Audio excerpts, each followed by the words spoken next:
Welcome to Mother's Revenge, where heartfelt stories touch your soul and may even bring you to tears. The words hit me like shattered glass against my skin as I stood there in the opulent lobby of the Grand Legacy Hotel, dressed in my tailored navy suit.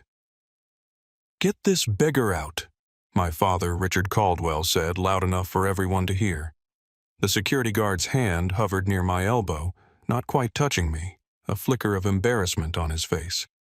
I watched my mother Eleanor, her eyes dart away from mine, refusing to make contact. My sister Valerie, her lips curled into that familiar smirk I'd seen since childhood, the one that said she'd won again. My name is Aaron Caldwell. I'm 30. And this is the story of how I turned an invitation revocation into a financial revelation. The betrayal shouldn't have surprised me. For years, I'd been the family ATM, the successful but difficult son who could be counted on to fund everything from emergency home repairs to luxury vacations. Always with the promise that I was investing in family. What they didn't know as they celebrated in that grand crystal ballroom was that I quite literally had been. The venue they'd chosen for their exclusive family celebration was rented under my LLC Caldwell Solutions Group. The gourmet catering with the champagne fountain my mother insisted was essential was paid from my business account. The airline tickets for relatives flying in from across the country were all processed through my corporate card. They thought it came from my father's retirement package, a fiction he'd maintained to preserve his image as the family patriarch and provider. The truth: he hadn't received anything beyond a gold watch and a modest pension that barely covered their monthly expenses. I didn't scream or cause a scene as I walked away. I simply straightened my back, maintained eye contact with the security guard to signal I'd leave with dignity, and walked steadily to my car in the parking garage. My mind already mapping out my next steps. They want a beggar fine. I'll show them what a beggar can do. I navigated my car out of the hotel grounds past the tree-lined avenues I'd quietly funded for years, then down the concrete ramp to level B of the parking garage. Only after Id securely closed my car door did I allow my hands to tremble slightly as I opened my banking app. A meticulous battle plan, years in the making, was about to begin its execution. My fingers glided across the screen, initiating a series of actions with chilling precision. $10 or $500. Banquet catering at the Crystal Ballroom canceled. $15, $200. Valerie's Santorini honeymoon flights revoked. $5, $800. Mom's Palm Springs spa weekend with her garden club terminated. And the largest sum, the deepest cut, $62,000. Monthly payments for the oceanfront villa in La Jolla frozen. As I hit confirm for each transaction, a cold rush of adrenaline coursed through me. I recalled how carefully I had set up every single one of these payments through my Caldwell Solutions Group. I had built an intricate financial web disguising expenditures under the guise of Dad's retirement package to protect his fragile ego. It was a perfect smokescreen held up by threads of their blind trust and financial dependency. For 5 years I had prepared for this day. Not with a spontaneous burst of anger, but with the cold, sharp calculation of a businessman. This wasn't revenge, I told myself. This was the enforcement of the terms of an unspoken contract, the termination of a unilateral business arrangement. The sense of release I felt was potent, almost dizzying. By the time I pulled into my driveway, 20 minutes later, my phone was vibrating continuously. First my parents, then Valerie, then numbers I didn't recognize, which I assumed were panicked relatives. I smiled grimly. The facade had indeed begun to crumble. Only minutes after Id settled back into the quiet of my home, a forceful pounding at my front door made my heart jump into my throat. Through the peephole I saw Derek Miller, Valerie's husband, his face flushed, crimson shirt wrinkled and half untucked. His usually composed demeanor had completely unraveled. I silently slid the deadbolt into place, the solid wood between us a welcome barrier. Reaching for the thick folder I'd prepared 5 years ago, the one labeled contingency in my neat block handwriting, I braced myself. "You need to fix this right now," Derek shouted through the door without so much as a hello. "They just canceled our food. The hotel won't release the rooms, and our honeymoon tickets got voided while we were literally checking in online." His voice was a mixture of outrage and raw panic. I leaned against the door frame, feeling an odd sense of calm. "Strange," I replied, keeping my voice neutral, almost conversational. "Sounds like someone didn't verify who actually owned those payments, wouldn't you say?" Derek blinked rapidly, processing my words. "You did this because they kicked you out, didn't you?" he accused, his voice dropping slightly laced with disbelief. "No," I said, my composure unwavering. "I did this because they forgot the fundamental rule of biting the hand that feeds you. Make sure that hand isn't holding all the receipts."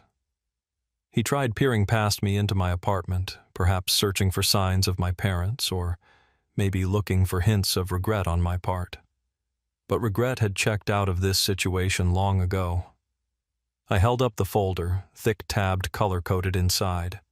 It contained signed contracts with Caldwell Solutions Group listed as the financial sponsor cancellation clauses with my signature as sole authority and payment reversals processed within the hour of their betrayal. I tapped it against my palm. "I warned them 5 years ago that if they treated me like a bank, I'd start acting like one. You're punishing the entire family." He hissed, his voice dropping further as a neighbor walked past. A small, grim smile touched my lips. "No, Derek. I'm protecting my investment and cutting my losses." His face darkened. "They're your parents." "They called me a beggar in front of 40 people, I retorted, letting the silence hang. He had no response for that. He just turned on his heel, muttering something about lawyers and taking this higher. But here's the thing about financial hierarchies: you can't climb higher than the person who holds the ledger, the contracts, and the backup drive. I closed the door, the click of the lock echoing the finality of my actions, and walked to my home office. Placing the contingency folder down, I picked up a fresh, pristine one and labeled it Inheritance Audit Phase 2. This wasn't just about reclaiming what was mine. It was about uncovering the full scope of their financial deception. By morning, my inbox contained 32 new messages. Some were politely pleading, some openly threatening, all tinged with panic. My mother, Eleanor, wrote, "We didn't mean what we said. Emotions were high. Can we talk?" No apology, just a desperate plea wrapped in denial. My father, Richard, sent nothing directly, just a forwarded invoice from the Grand Legacy Hotel, now unpaid and demanding immediate settlement. It was a clear attempt to use the weight of the outstanding debt to pressure me. But my favorite message came from the family group chat I'd been removed from years ago. A screenshot sent by my cousin displayed Valerie's typical condescending tone. "Aaron's always been sensitive. He'll come crawling back. He always does." I laughed aloud in my empty kitchen, a bitter, satisfying sound. Then, with a deliberate calm, I replied to the entire group, addressing no one in particular. "Just a reminder, I own the crawl space and I've changed all the locks." No one responded. The silence was deafening, a testament to their sudden realization that the rules had changed. That afternoon, an unexpected message appeared in my inbox from Mr. Harrison, my parents' accountant. He requested a meeting to discuss certain irregularities he'd noticed. Specifically, that payments for their beloved oceanfront villa in La Jolla hadn't been coming from their trust as they'd claimed, but from an LLC he couldn't identify. My parents had given him my email years ago when I first started handling their tax documents, and he'd kept it in his records mine. This was the opening I'd been waiting for.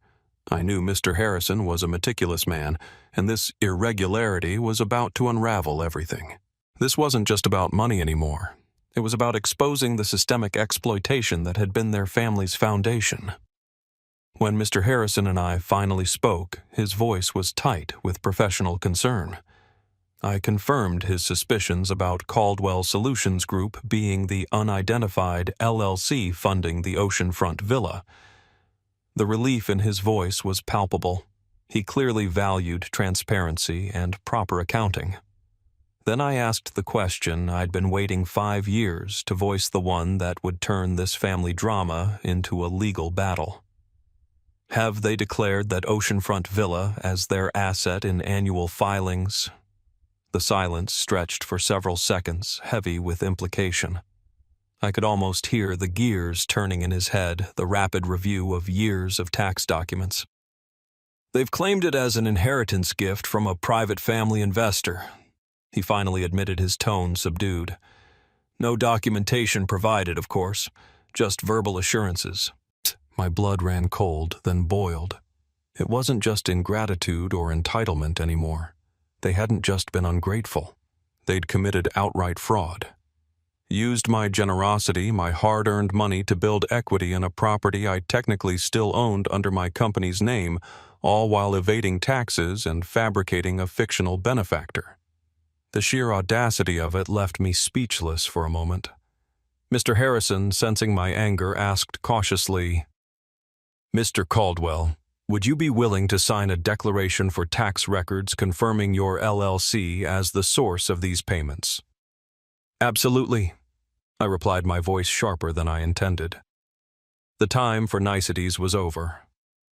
"After I call my lawyer to discuss how quickly we can serve them papers that will make that condo and every unpaid cent legally untouchable." Within 48 hours, my attorney, Ms. Sterling, called to confirm. Her voice, usually calm and composed, held a hint of excitement. "The paperwork is ready, Aaron. We can proceed as discussed." "Perfect," I said, "because this isn't about family anymore. It's about fraud." The line had been crossed. My initial reaction had been about protecting my investment and my dignity. Now it was about holding them accountable for their criminal deception. The next day, I drove to Ms. Sterling's downtown office, where the sleek, minimalist furnishings perfectly matched her no-nonsense, razor-sharp approach to law. By noon, the papers were drafted and meticulously reviewed. It wasn't just about the villa anymore. This was a cease and desist for slander, misrepresentation, and unauthorized use of funds, meticulously detailing every instance of their deceit. Crucially, there was also a property reassignment filing that legally removed any verbal claim my parents had over the oceanfront villa. Ms. Sterling slid the thick stack of documents across her polished desk. "They'll try to call your bluff, Aaron. They'll say it's just family drama, that you're being overly sensitive." I smiled, a grim, humorless curve of my lips. They already did. That banquet at the Grand Legacy, that was their bluff. This is my response. The process server confirmed delivery an hour later. Just like that, the family celebration they had so carefully orchestrated transformed into a financial reckoning. The game had officially changed from a passive-aggressive war of words to a direct legal assault. That night, a voicemail from my mother, Eleanor, arrived. It was tearful rambling and accusatory. "You're destroying us over what? A misunderstanding you always do. This Aaron, always so dramatic." Dramatic. The word they always used to silence me, to dismiss my legitimate concerns while I footed their bills. "If you follow through with this, people will talk.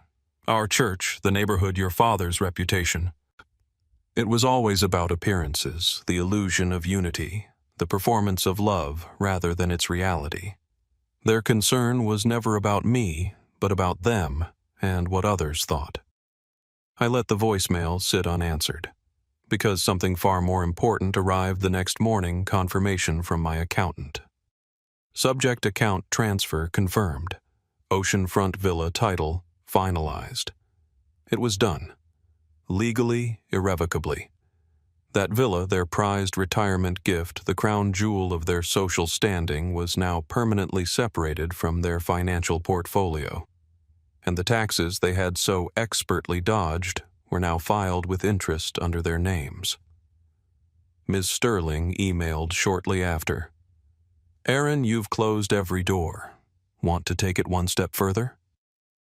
My reply was immediate.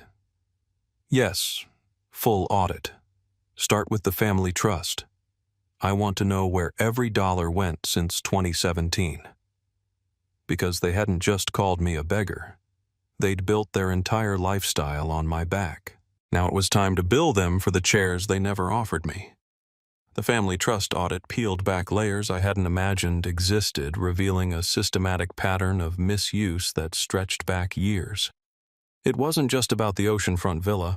It was about every hidden transaction, every expense disguised as something else. The ledger, meticulously organized by Ms. Sterling's team, laid bare the uncomfortable truth.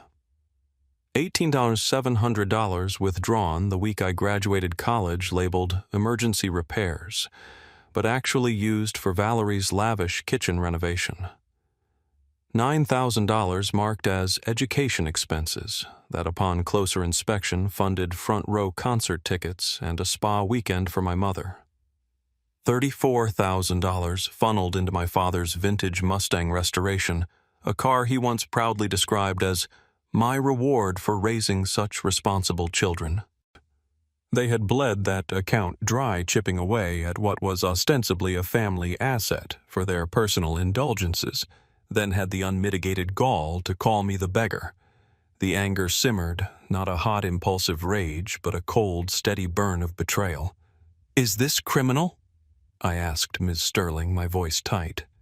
"It can be," she replied carefully, her eyes scanning the documents. "If you want it to be. We have clear evidence of misappropriation and potentially fraudulent accounting. But I didn't necessarily want jail time. I wanted accountability. I wanted the truth to be undeniable, etched into legal record. We filed a motion request for financial recompense plus trust misuse documentation. They had 30 days to respond or settle privately.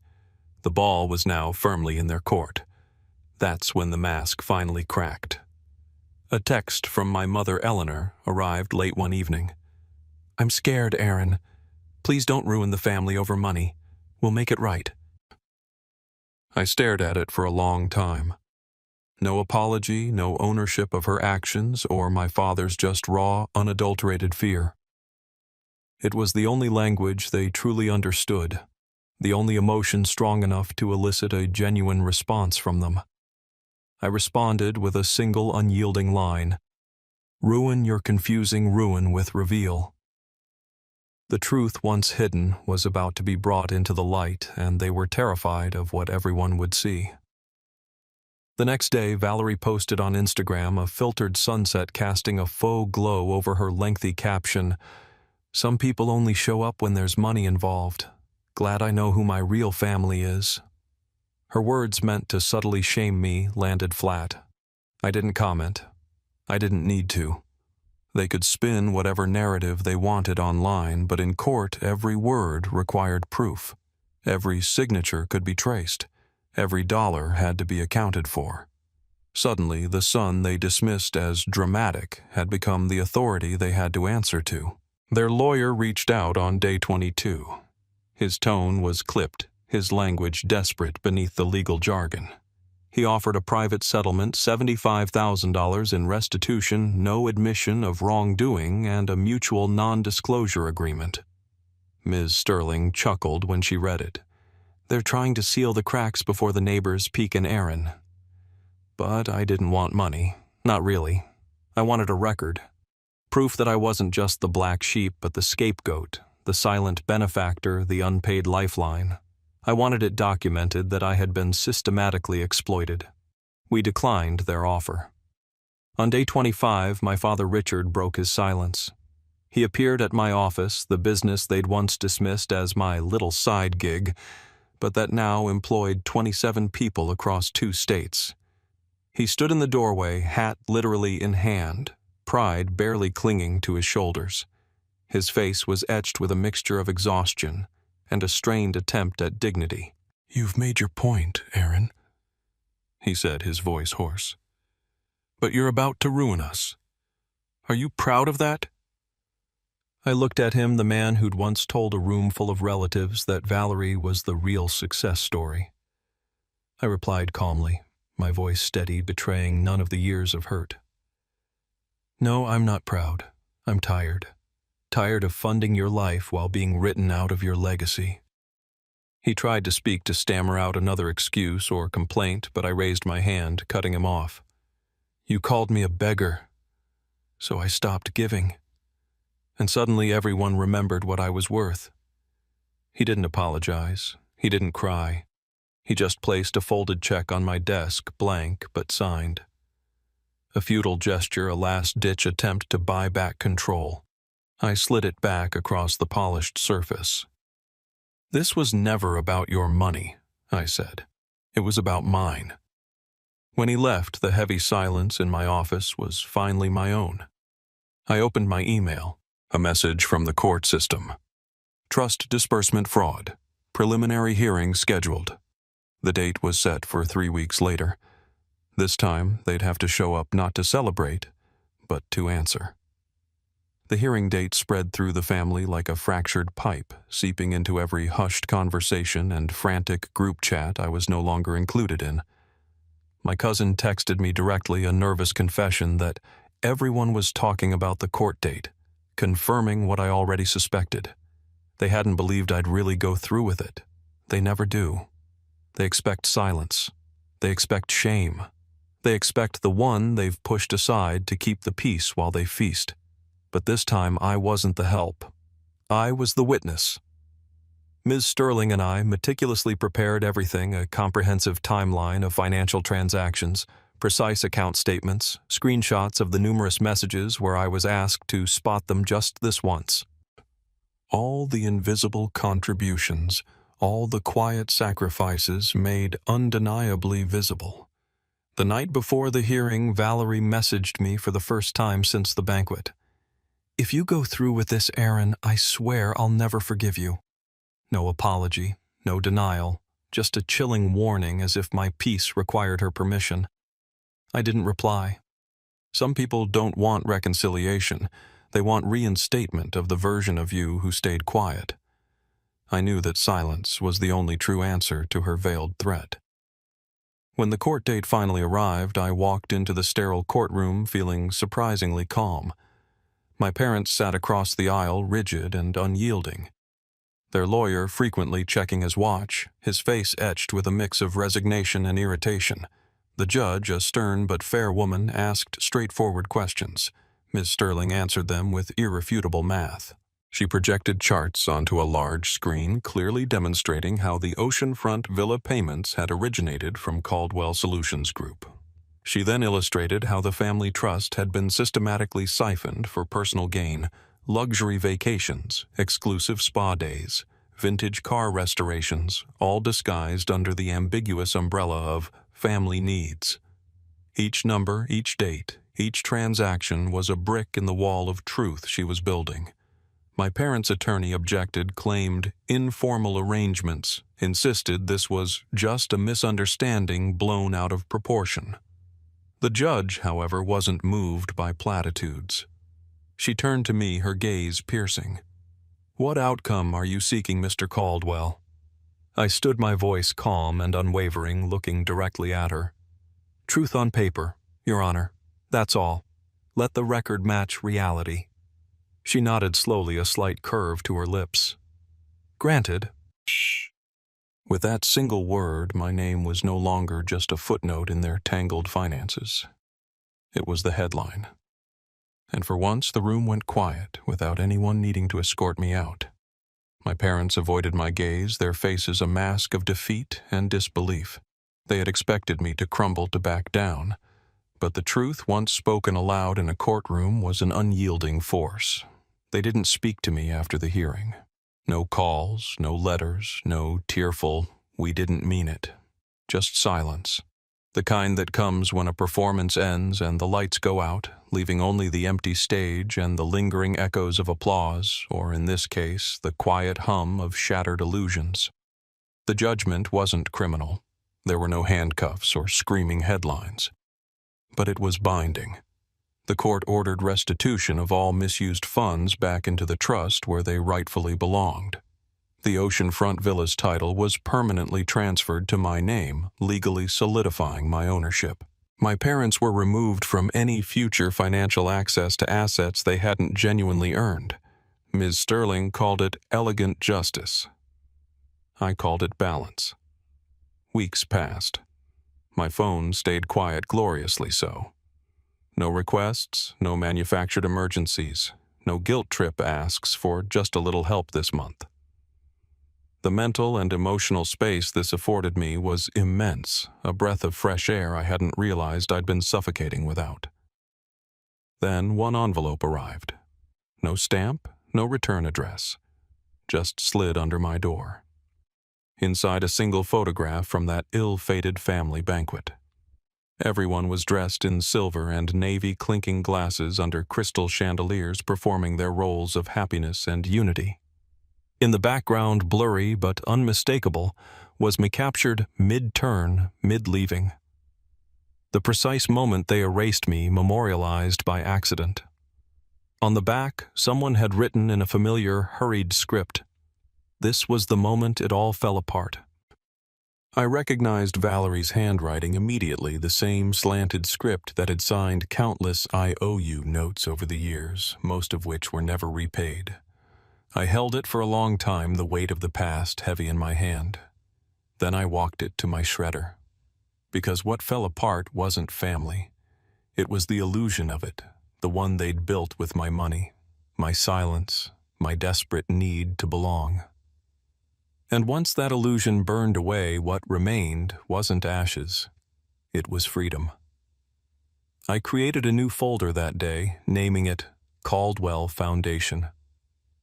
It was to be a grant for first-generation women putting themselves through school without family support. Women who understood the struggle of building something from nothing, often against the tide. The initial funding came from the sale of the oceanfront Villa Mine.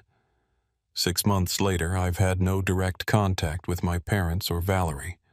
Our relationship has ended permanently by mutual unspoken agreement. Sometimes the healthiest family resolution is distance maintained with the same commitment I once gave to financing their lives. My peace finally is my own.